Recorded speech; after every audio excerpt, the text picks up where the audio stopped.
the truth that is lived has the potential to transform lives. And YouTube is a very effective delivery system for that. If you feel like you're grasping the dark, that's probably doesn't necessarily mean you're doing something wrong, because that's just part of the experience of being a content creator.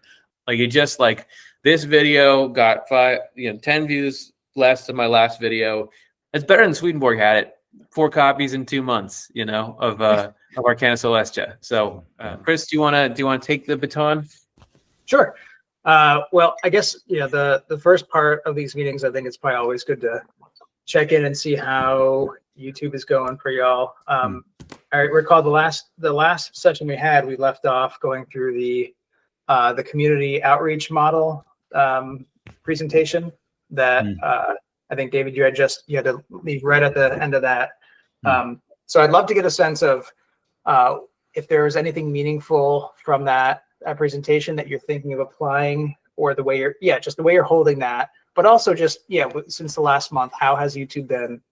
I'd love to get a sense of your joys and pain points. And then there's some new information that we've been learning about in this program for YouTube growth that maybe at the very end we could start to, I'm benefiting a lot from it. I'd love to incrementally transfer knowledge so that you guys can benefit from it too, if that's something that you'd like. Yeah, I think so. So David, what's going on with you, man? Sure. So titling strategies, I set Alan up to give me meaningful titles and throw those sorts of ideas around. And the latest thing we had was last week's one popped a bit.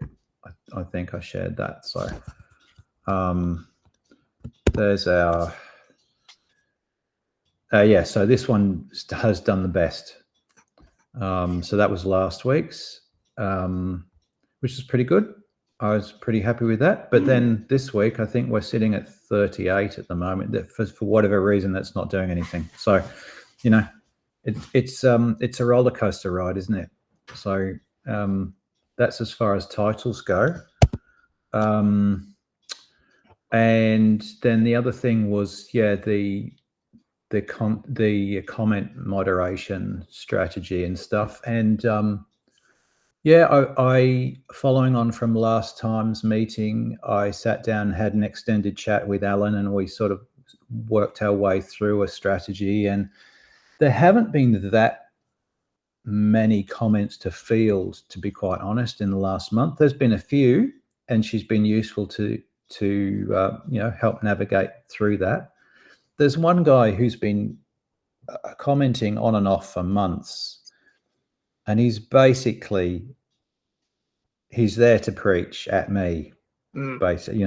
So I've thrown one of his comments to Alan, and she said, "Oh yeah, this is kind of it's not going to go anywhere. Just be polite and move on, kind of thing." So that's kind of how I think is the best way to have handled that anyway. So it's been useful, and she's been good at moderating some of the things. Sometimes I've written a comment and said, "Here's what I think I want to write to this person. What do you think of this?" And she'll kind of wind it back a bit, and and then sometimes I just have no idea what to write, and I say, "What do I do with this?" And she comes up with something, and between the two of us, we smith a fairly reasonable response. So that's been useful, and that's been the journey. Nothing particularly stellar or outstanding, I think, but nice. I guess one of my questions is, we look at the click-through rate, but then so the video that hit 230 or so last week, that got a reach of over 4,000. Now, the video this week, the click-through rate is pretty up there as well, but then the reach is nowhere near. So, it's just... Yeah. Oftentimes, the more impressions you have, your click-through rate will be affected by that. Sure. So 1,000 impressions with a 3% click-through rate versus, say, 300 impressions with a 6% click-through rate. That's not uncommon. The more you spread out your visibility, obviously that's going to proportionally lower the total amount of people clicking, that percentage will be affected. So Yeah. I don't see red flag in that. Yeah. And it's sometimes when we have a video that's doing well, it'll have a low click-through rate, but there'll be a little I next to it. And if you click that, it says, this video is being shown to more people. Oh, yeah. So it has a lower click-through rate. Don't worry, it's not affecting your video's performance. Yeah. So there's some threshold where YouTube has decided this is good enough that we don't that we're going to show it to more people, and we don't care if it's got a lower click-through rate. Yeah. Can we just open up the black box a little bit on that? Yeah.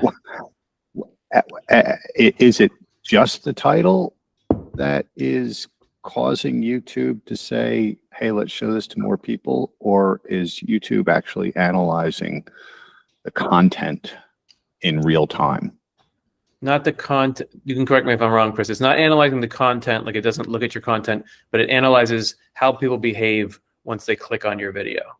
So it, like the title and thumbnail, it'll do something when you put those on where it'll show a certain group of people, and how they respond matters. So I think for something to get recommended more widely, people would have to click it fairly often, because then it's useful for YouTube to, the more often they click through. But then once they get there, how long do they watch it for? Hang on. And then because we'll have some that have a high click-through rate and higher views, lower average view duration, and I'll get this little admonishing note that says, people are not watching this as long. Are you sure the content matches your title and thumbnail? Like they don't know what the content is; they just know how the people are behaving. Okay. Yeah, I put some thought into that recently. The whole idea of you pulled somebody in with your title, but you never actually talk about it. And yes, and I'm working. Well, I'll circle back to it when it's my turn. It's David's turn currently. I'll just throw in, as a result of that conversation too, one of the things I've done with the latest one is, because often you get a lot of people will click away from a video within the first 30 seconds. So trying to keep those, you retain your audience beyond that first 30 seconds. What I've done with the latest one is just put like a 30-second short highlights reel at the beginning. This is where I'm going in this video. Where are the main points? And throw those up first and then dive in. So I'll do that with the next couple as well and see whether that has any effect on my retention. What I will show you is the retention on this one at the moment. So this is the first one I've done it with. And that's what the retention looks like at the moment. So it's peaked in spots. The first couple of days, the retention was wild. It was all the way up here. So it had some effect, it seemed to me. And then over time, more people watch it, then you get more people. But yeah, this was quite interesting to me, that this little kind of hook here I had not seen before. Anyway, so more people are kind of hanging around for a longer before they decide they don't want to watch me. Yeah. What was your previous average percentage viewed? Like, just like, was it? Oh, well, look, I mean, you can see the sort of, the overall general retention rate sort of sits around 33% and lower. I think the previous one, it was sitting down around by 10 or 11% by the time I got to the end. That was the one that had 200 and odd views. Cool. So I thought, well, let's see if we can move that retention rate up. So I'll do that for the next couple as well. What is, so I'm that spike in the middle has got to be like the beginning of a chapter marker. Do you know what that chapter is called? That's an interesting thought. So where is it? Let's see. So it's right. See how that red bar? Yeah, it is. Yeah, too. So the Gethsemane model, divine empathy. But that's the one before it. So the helper, where is God in the struggle? That people scanned. It seems like people scanned the bottom, and when they saw that, oh, that's where he says, "Where's God in the struggle?" They clicked. A lot of them clicked there to go to that part of the video. Right. So just, I guess, I just gives you a little insight into the people's mindset, is they want to see you talk about that, and that I could see that's directly related to that little subtitle there. So could be people are coming in and that's what they're most excited about, so they skip forward to that or something. Okay. So that's just interesting because it's so clearly defined there. Yeah. And so then you've got this other one as well, which will be the spiritual gym. Yeah. Okay. So it's interesting to know that's having an effect. Yeah. So it could even be that if you remade this video ever, you'd put those sections like right near the front or something, or talk about I don't know, but that's just interesting data. Yeah. Cool. Well, that's me, I think. Pass to Howard. Cool. Thanks, David. So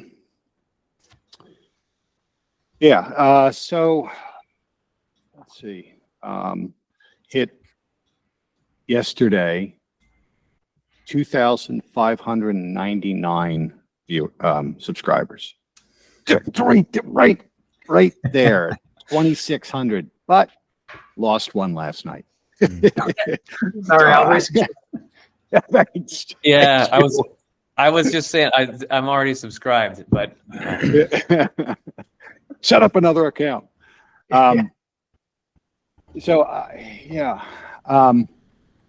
Chris will remember this in theological school.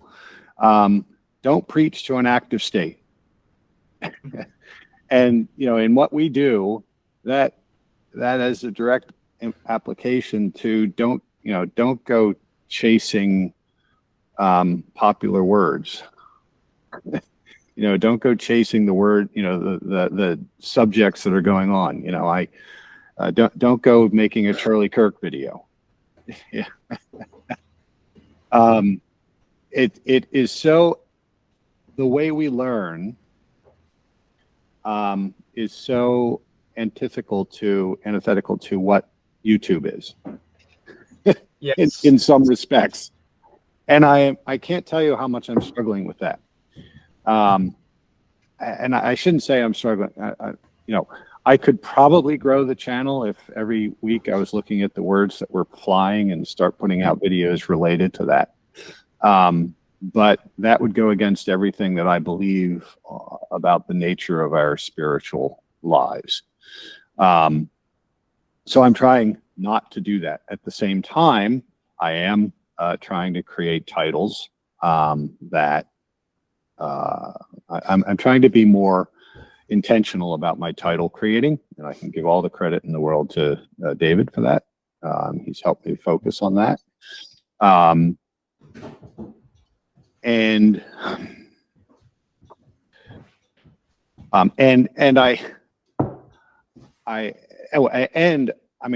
plan myself, other than my weekly message, because my weekly sermon message that sometimes that doesn't come until Monday for the coming week.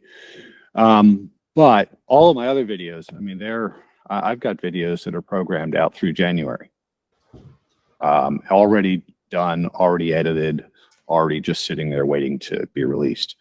And I'm happy with that. I don't want to go, chase it. I don't want necessarily to go chasing the clicks. All of the reading I've been doing about AI, it's like, man, we're just taking ourselves down this horrible, hellish rabbit hole. So I'm trying to provide for people something that is consistent and not tied to the subject of the day. That said, I think I saw one too many things about the Antichrist. And Curtis had, a great one a year ago. Is Donald Trump the Antichrist? I have scripted one that if I get 30 seconds in the next couple of weeks, I'll put it together. But I started, this is what David had got me to thinking about. I started looking at it from the perspective of, well, I don't want to get all flashy with my title and say the truth about the Antichrist, and then have people come and say, oh, it's Swedenborg and happiness, and there is no Antichrist. So in my edit, like, I think my third edit of this script, I was like, no. I want to let people know that I might tell them something that is confronting and goes against everything that they believe, but I don't want them to go. And I forget exactly the words that I used, but the first point I wanted to make was how easy it is for us to blame everybody else for every problem we have. And that's the setup for how attractive it is to have an antichrist. Right.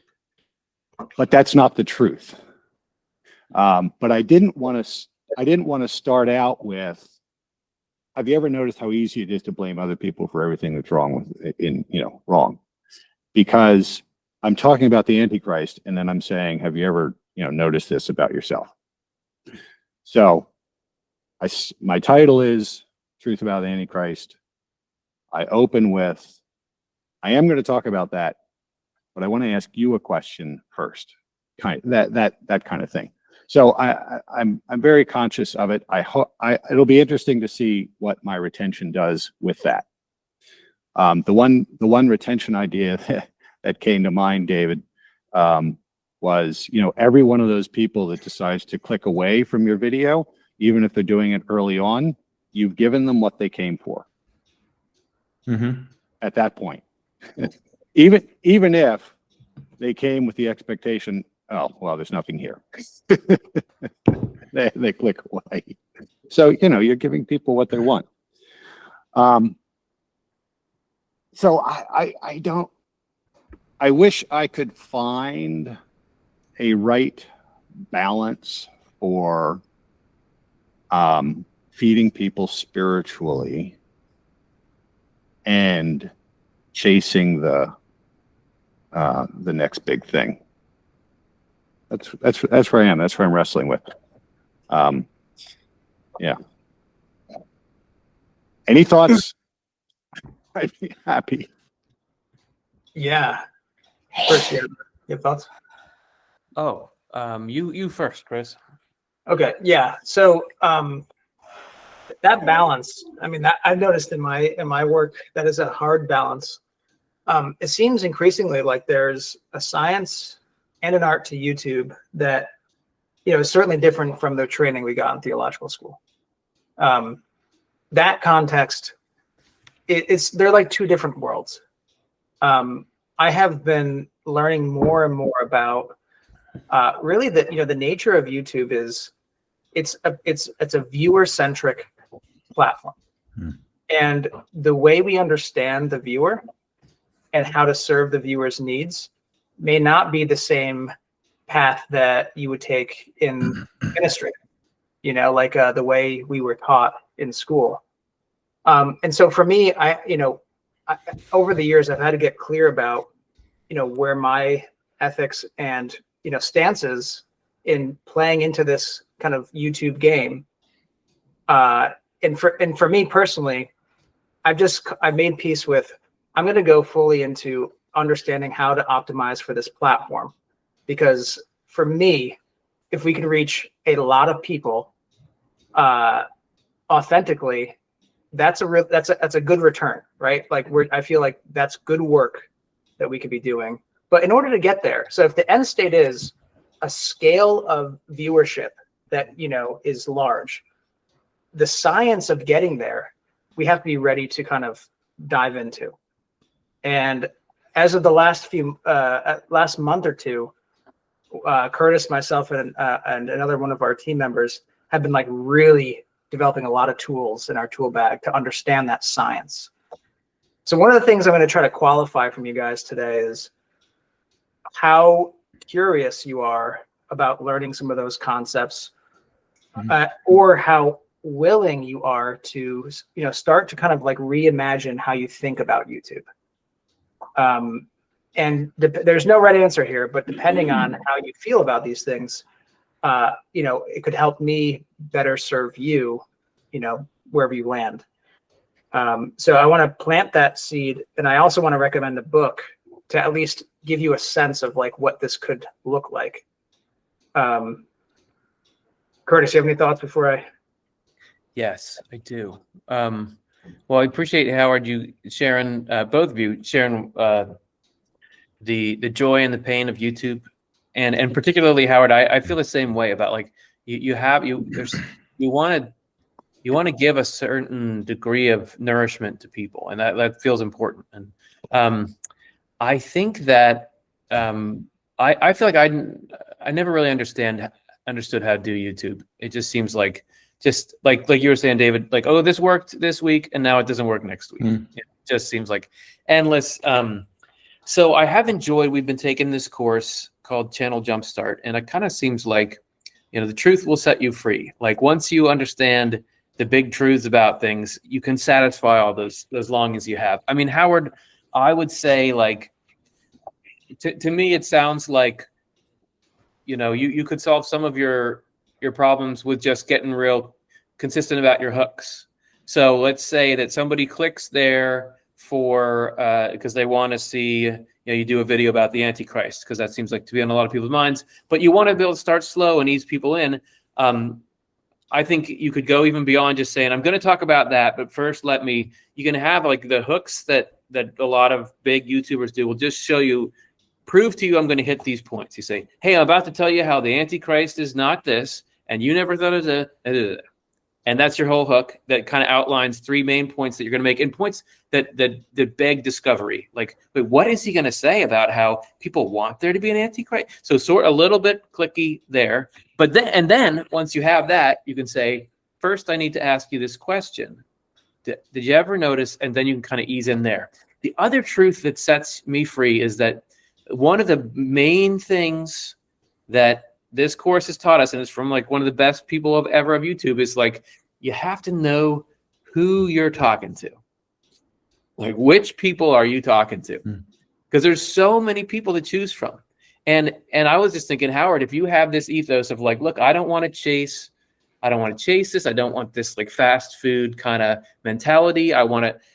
That's something you can, if there's going to be some people who are looking for that, and you can project that. You can even say out loud in your channel, like, I don't think that we should be doing all this crazy TikTok style. Like, I want to slow down and and that's, some people are not going to want that at all. But you are only going after the people you want, because there's plenty of people that are going to fit that profile. So to me, I feel like that gives me a better sense of like, oh yeah, I don't have to try to be everything to everyone. I have to figure out who is it, which is it's not easy necessarily, but who would I want to talk to, and then build up stuff around that.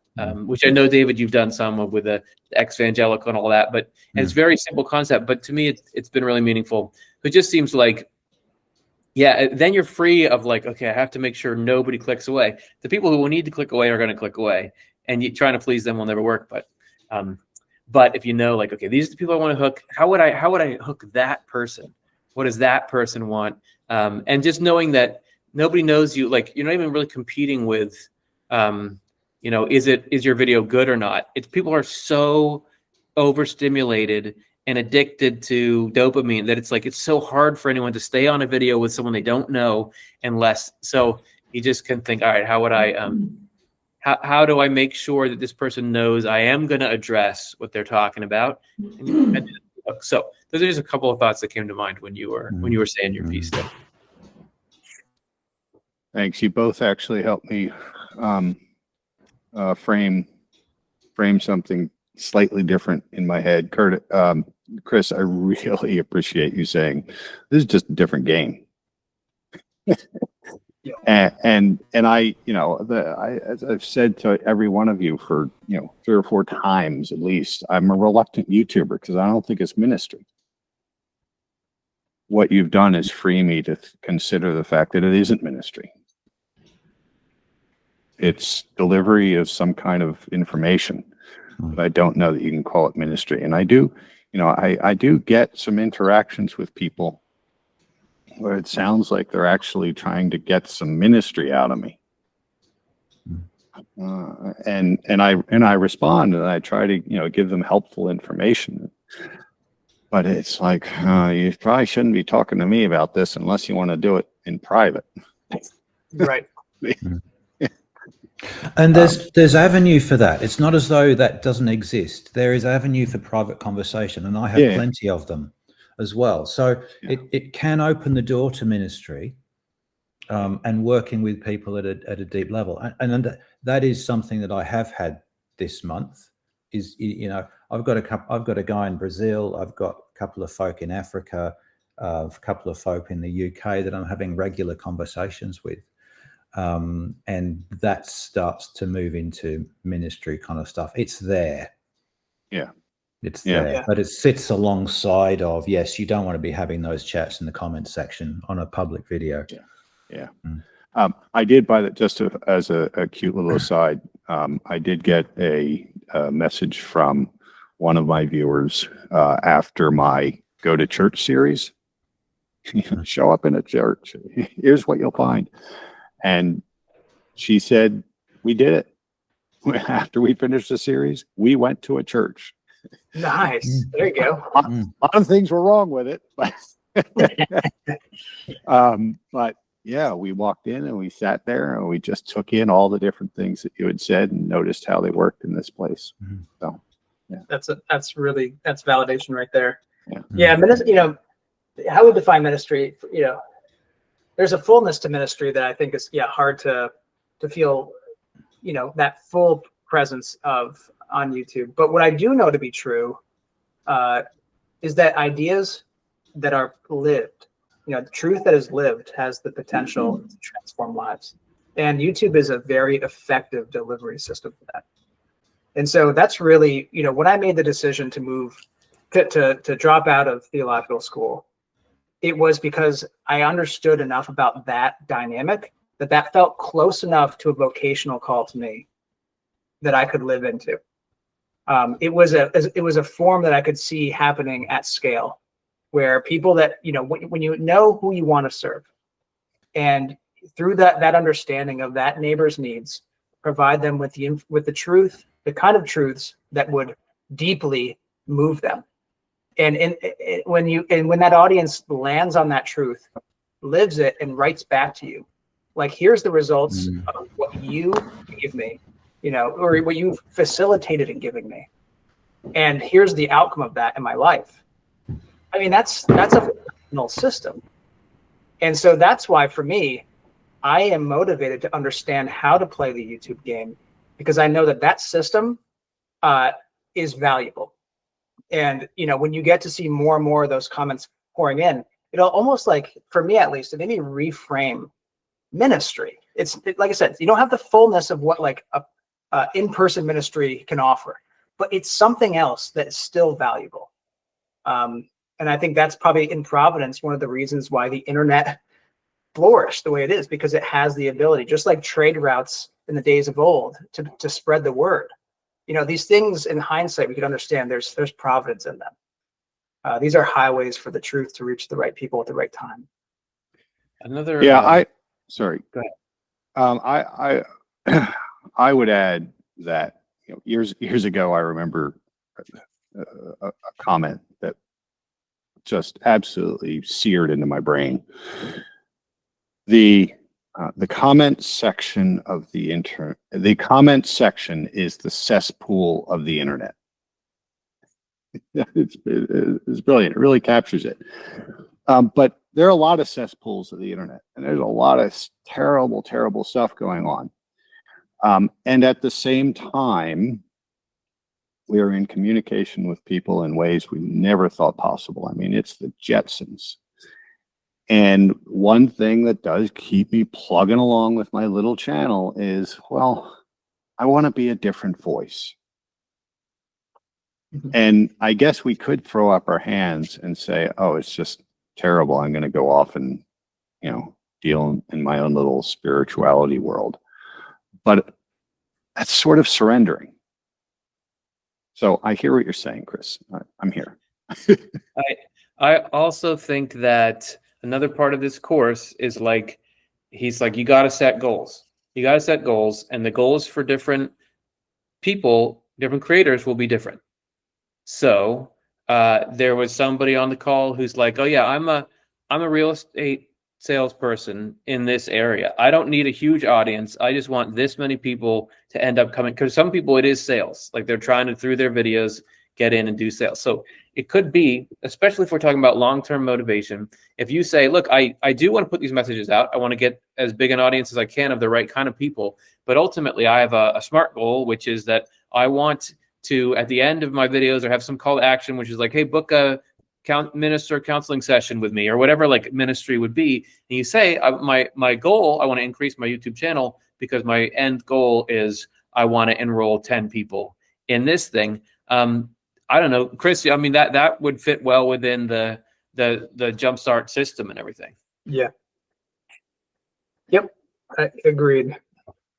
So yeah, there's a lot to open up our minds to, a lot of possibilities. The book, so this training, and I've taken a lot of different trainings of all sorts. This is a phenomenal system, and it's based on a book called The YouTube Formula that you can get on Amazon. The author's name is Derral Eves, Derral, and I would love for you all to just expose yourselves to a little bit of it. And if it's useful, I mean, in one vein, these meetings could become little study groups where we're like, we're applying some of these concepts, and there's a holistic system and way of understanding and seeing YouTube that is fundamentally different than what I thought, that I think would benefit you guys as well. So like I said, I'm qualifying whether or not you seem curious about this or not, because it could actually become a really great place for us all to exchange ideas as we iterate on a system like this. And there are ways of understanding your value proposition. Like what would be resonant with your audience that you could offer. And there's a Venn diagram to understand your value proposition. Your passion, audience interest and needs, shareability. All of these ingredients become an opportunity. There are ways for you to understand your neighbors that you're trying to serve in ways that I couldn't have imagined. Like there's something called recon, where you open up a new YouTube channel and you start to embody the audience that you'd love to reach. What would they be searching for? And what results is YouTube feeding them in their recommended videos? You become a part of your audience that you're trying to reach. And those insights can help you begin to understand what in recent time periods is landing with that audience. And then what happens from there is something extraordinary. This has been blowing my mind. You'll start to notice that there are what he calls content buckets. There are ways of titling and thumbnailing content that if you're trying to create a self-fulfilling loop where your video performs well, and when that performs well, your viewer actually sees more similar videos that you've created based upon that initial high-performing video. They'll be recommended in that feed for the viewer so that your videos feed more of your other videos. It's a really tight system, and it's based on a certain way of titling and a certain way of thinking about thumbnails. These aren't complicated insights, but it's just a new way of thinking about how to play the YouTube game. And it's extremely data-driven, but very simple. And this is a mindset shift that I'd love for us all to go on if that's of interest to you and if you're curious.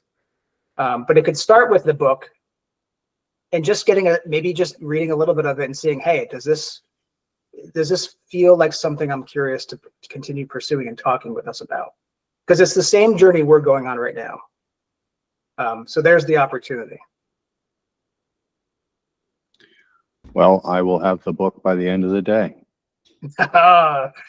You dog. Yeah, I'll go and have a look for a copy too. It sounds well, useful. It is Australia. It'll take 4 weeks for it to get here, but yeah, fair enough. Hey, I do.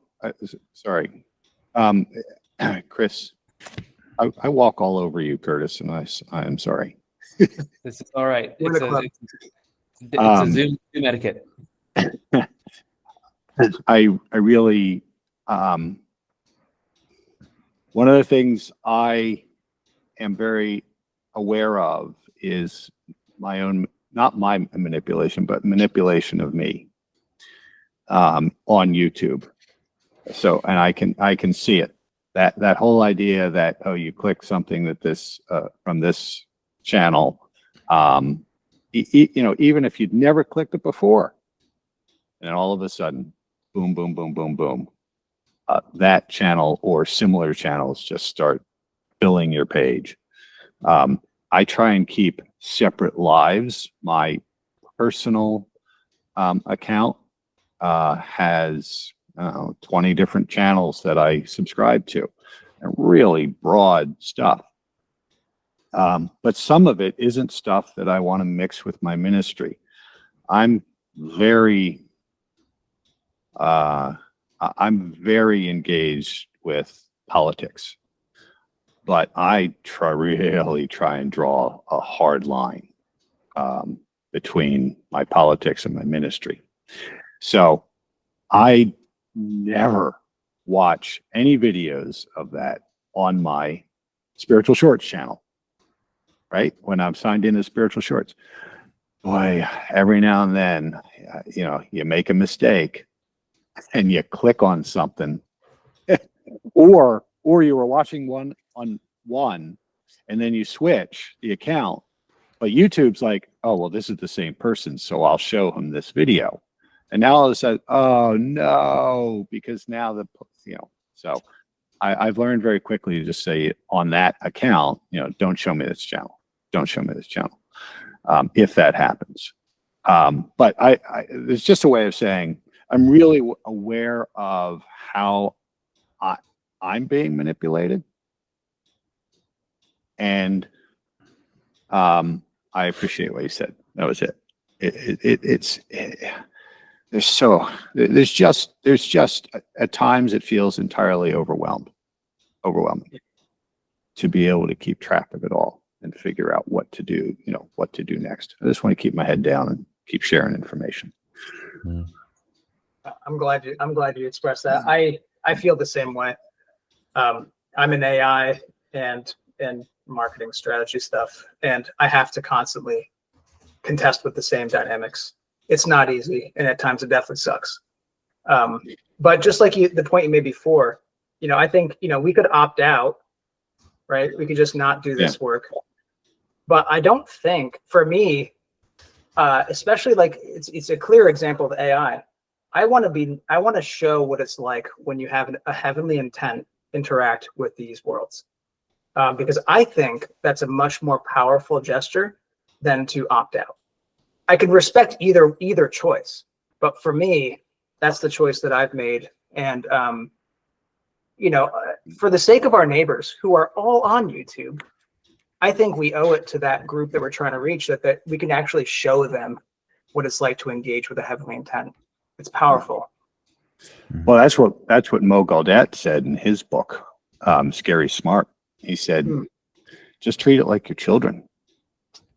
And if you're kind to your AI and you say pleases and thank yous to your AI, you're going to get a kind AI back. And that's what I get. I get a very nice, kind, gentle, you know, not always affirming. I mean, it pushes back because I ask for honesty. But, you know, I get a very kind AI, and I'm quite certain that if I was generally a belligerent person and demanding, I would get that back from my AI. Yeah. And those two AIs that I'm creating there, I'm only creating the kind one, but those two AIs then are going to be out there in the mix of the AI children world. Right. And AI as a whole will become what we are. Yeah. Yeah. That is a sobering truth. I'm reminded of, I was talking to Paris about this the other day. One of my favorite sections from Swedenborg is, it's not as hard to get into heaven as people think. Yeah. What is that, heaven and hell? That's the very beginning of Heaven and Hell. A very beginning of the Hell section of Heaven and Hell. Right. And Because I just did it. yeah, well, there we go. And I'm struck by one of the points he makes about, people think that, being removed from society and, cloistering the way that historically, celibate monks and these different traditions have done is the better path to salvation. But, I love Swedenborg's point about you have to live in the world. You have to engage with the world, but with a framework that, from the writings, we can actually bring heaven into it. To me, that is a call to action. And I think about that in these conversations because my gut tells me sometimes, it's too messy. I have too many sleepless nights about things. Wow. But the call to action is there, and I think that's an important insight to carry as we contend with some of the underbelly of these things. I think just looking at the future of what these meetings can do, what I think we don't want is to make it harder or more complicated for people to do YouTube, like for you guys to do YouTube. We don't want to introduce so many factors and things that we're actually making the task of, because the greatest danger is attrition. I feel like there's a scant few Swedenborgian creators. Being a content creator is naturally something that you don't want to keep doing. And then the more harder we make it, the more of a risk is going to be like, okay, I just can't do this anymore. So, but it could be that that a lot of the meaningful work can't even get done in these sessions. So it could well be that, Chris and I are going to continue to try to live and breathe, all this stuff. And it could be that we come into these sessions, and even if we focus on one person, it could be instructive for anyone who's watching or anything. Focus on two people, and we actually go through and we say, all right, so let's kind of do a little intensive where we think of and design a video. And if you say, look, I'm struggling with, I want to talk about the Antichrist, but I don't want to have it be too chasing this. We actually could go through and help brainstorm hook and kind of talk about how you did this and what you might title thumbnail. Not that you would have to take any of that and actually do it, but if it went in the right direction, you'd have a bunch of work done for you by the end of it. And then everyone else can see how the sausage is made and apply that to their own. We could rotate people, but it could end up being that we get some real work done in here, so that it's actually less hard to be on YouTube, or that, yeah. So we're not just giving you homework. We're you actually, we're giving you gifts of things. So can I just throw in a couple of things I'd like to do? I'm going to keep working on my retention curves this month. So that's one of the things. But the other thing I would like to do is work on the design of the channel and getting a consistent design. So I'm going to need some guidance in terms of, use of fonts and colors, and because that's just not my world at all. So yeah, that's kind of where I'm aiming at in the next month or so, because I'm wanting to kick off my new channel pretty soon. Yeah. The other thing I'll say, just in response particularly to Howard, all the stuff you're talking about, I would lean into it, in terms of, being, we've already talked in a way about, making it known on your channel that you're not here to chase the keywords and the viral subjects, the Charlie Kirks and all that kind of stuff. You're here just to give that, consistent spiritual content. I really love the idea of the book a session of, the book a session for ministry, call to action kind of thing. I think that's great. Something I might try too. I'd just lean into it. I should do a video. I should do a Charlie Kirk video and say, I'm not doing Charlie Kirk videos. Here's the Charlie Kirk video I'm not doing. Nailed it. It's funny. In 45 minutes, in 45 minutes, I'm releasing a video that's titled "The Video I Didn't Want to Make." I am publicly telling the story of the series of spiritual dreams that I had with a deceased brother. It was difficult. It was difficult just writing it, and then more difficult filming it. But we'll see how it goes, because it's part of my Heaven and Hell series, and I'm in the world of spirits. So I had 3 dreams with my brother 10 years after he passed, and the 3 dreams kind of matched the 3 levels of the world of spirits that we go through. And it has a happy ending. I won't. I mean, it wasn't happy that he died, but spiritually, it had a happy ending for me. But it was a really great way to demonstrate those stages of the world of spirits. So we'll see how it goes. Yeah. I thought I should offer it up to the NDE channel, but then I realized it's not really NDE. It's Right. That's it's more of a exciting, though. spiritual experience.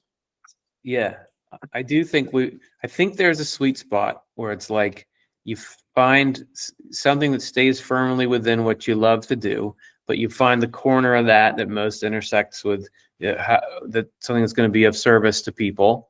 And then you find out what's your purpose in it, where you're trying to get people to go and do, and you get that identity, and then makes things easier. So I feel like, yeah, because you got to keep loving to do it. And part of the love is if you can find more people to watch it, it makes it easier to love. So I think we can hit that sort of center of that target. Yeah. And the other, I guess you touched on something there for me, and that is the bottom line is if people don't want to be there, they're not going to be there at your channel. So all the fear of trolls and stuff like that. Trolls get tired. They move on. They go somewhere else. I just subscribed to your channel. I wasn't subscribed. I subscribed too with a different channel I had. So it should have pushed us up over the edge here. Yes. 2600, baby. Let's go. There we go. And I will tune into that episode when it airs. Yeah. Wow, made my day. David, are you looking for like a channel banner and what kind of thumbnails you'll do, or what design are you looking for? So I've just with my AI and in consultation with, where is it? In consultation with my group here. I'm just going to do this. I don't know. Entire screen. Yeah, sorry. Just have to do this a messy way. No, I've come up with this in terms of our logo. Nice. Just it's the open door, So I mean, so that suggests some kind of some colors and stuff. But I don't know what I'm doing. I really, colors and stuff. I don't know what I'm doing. So okay, that's great. That's a great start. Let me turn my wheels a bit on how we could, because there's not that many things you need to do for a YouTube channel. You need your avatar, you need your banner image. You may have some kind of recurring like bug or label on your thumbnails, but there's not that much to do. It's the kind of thing that maybe we can find a way to help you out with one time that those could last for quite a while. Yeah. I mean, that would be great. So your consistent fonts, all that kind of stuff. Yeah. Okay, cool. Be fabulous. Thank you. Do you guys use a random question? Do you use the community tab? I know it's not called that anymore, but do you talk to your audience, ask them questions, pull them? Do you get insights if you use that? I've seen it. I've seen both you guys use it. Wait, I talk to my audience if that's what you mean. Yeah. Yes. Yeah. Do you find that is that an effective way to engage with them? I mean, yeah. So some of those conversations have moved across to Facebook Messenger, Nice. emails, that kind of stuff. So yeah, that's great. I've only dabbled. I probably haven't used it. Yeah, it seems like I just wanted to throw it out when it popped in my head. You know, being able to poll your audience and ask them what lands really well with them. You know, like you can just talk to your audience about what they love and what they're challenged by with your content as a way to continue to steer insights for ongoing content. We're planting the seeds right now with the NDE files. So far, we've been using the community tab for just like PR for new episodes. But eventually, as I'm learning more about this stuff, you know, it's a really great way to like glean key pieces of information from the people that really stick around with you, that can help guide you. Yeah, and I've definitely had audience members suggesting topics, and they spill over into services as well, because some of them are just great. Nice. Really good. So, yeah. Cool. Wow. Well, I know we're a few minutes out, but anything else in your guys' mind for today? I know we were setting up a few different things for returning to our next meeting. There's nothing else I can think of. That's everything I've got. I still feel like I'm, you know, grasping in the dark. Honestly, I feel that way all the time. It's a good feeling. Yeah. It's a great feeling. Get comfortable with it, Howard. Yeah, I think that there's like, I'll just speak from my experience of doing content for so long. It's like that. I don't think that really goes away.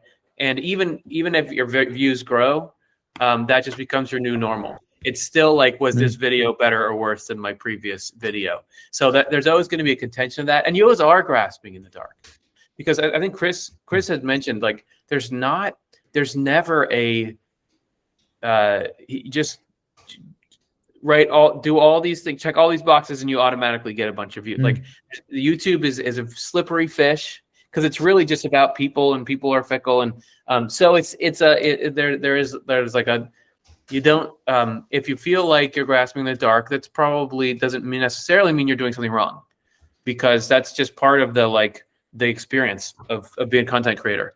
But in there, I think there are ways to make that process more pleasant. And there's a certain threshold that we want to get you guys, continue to raise you up into, where it is more fun. The more of a loyal audience you build, the more fun it is, because you get to interact with those people. And the more you feel like you have a direction. So I do want to I want to be as helpful as we can be. So this has got my wheels turning for, like, what could we do that would really be useful in kind of accelerating, getting to better and better states. But I'd say, that part of it is just like, hey, that's just how it feels. You grasp in the dark, and you change, and you never really feel the full extent of the lives that you change. You never do. Doesn't matter. Here at Off the Left Eye, it's not like I just mostly sit at the computer and say a few things, and I think people like it, and who knows, because it's just like, you just don't see the people. But I do know that it's really good. And I sometimes think about, like, maybe in our life reviews, we'll get to see, like, people are watching it, it's changing them, it's doing something good. So it's good, even if it doesn't always feel like so immediately rewarding. Yeah. I just hope that while going through that life review, whoever the reviewer is doesn't say to me, "You what? YouTube? What's that?" I don't really do the digital stuff. Why don't you? Shouldn't you have done ministry instead? Yeah. Curtis is really good at riding these waves. I am constantly, like, stressed and anxious about performance, and Curtis has gotten very good at consoling me. You have a way of remaining calm in the storms. Yeah, that I've not learned that well yet. I'm 7 years older than you, so I've been in the misery of YouTube 7 years longer. That's and true. So now I know. I used to be much more the same way, but now you just get kind of used to it. But also, you just gotta, like, look back and say, "Oh, we won." Like, you look back at your total channel views, like, it's a victory, especially in the field that we're in, the Swedenborg field. Like, that's like, anything is a victory in that field. And I think that that's part of what Hell will try to do. It's called, in cognitive behavioral therapy, it's called disqualifying the positive. Like, you just, like, this video got 10 views less of my last video, forgetting that there's like 80 views, and those are 80 people, and there's 11 likes, and those are, that's something, and that Swedenborg gets a voice on the internet. Yeah, that's worth. It's better than Swedenborg had it.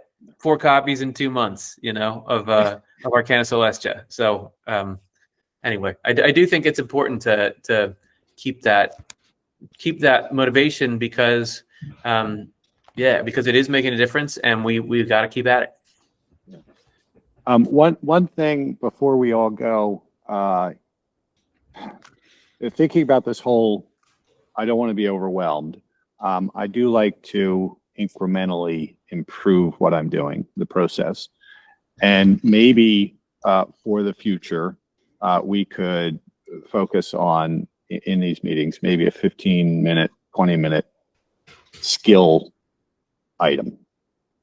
See what I'm saying? Yes, I think any sense?